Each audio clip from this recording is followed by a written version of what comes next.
Here we go. And action.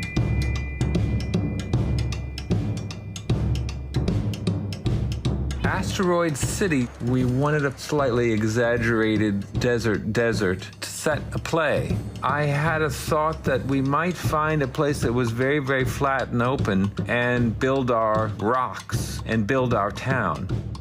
The place where we filmed, Chinchon, about an hour from Madrid. Well, if you want flat land and you decide you want to shoot in Europe, I think you'll soon find yourself in Spain. Quite a perfect spot for us to do this, and with the right amount of room. Another 10 paces forward, Sandy.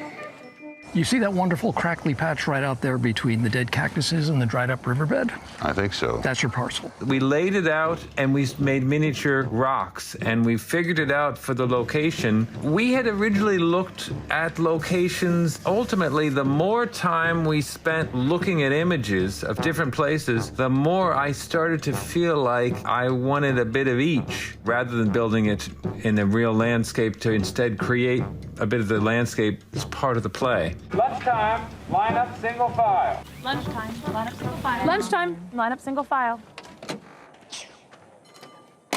My word, it's hot. Asteroid City, the town itself, slowly in the course of time, Adam Stockhausen and I working together on this, I guess the thing was to try to make buildings that were as evocative of the time as we possibly could, and as interesting as they could be, and the place always needed to have a certain mystery. You know, there's a freeway on-ramp there that goes to nowhere. There's a crater on the edge of the town, and an observatory, and the various things we needed for our story. We built it all, and the great thing was that it was a place where we could work with a very small group.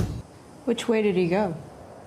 Well. Once it was built, we could be a tiny group in this, what seemed like an abandoned town. We could golf cart ourselves to the set every day and back home and work just the way I like to work, which is the actors come to the set ready to shoot, already in costume, and there's no trailers and there's no trucks anywhere that you can see them, and we can be a bit like a student film. So we were a student film on an enormous giant set in the middle of Spain.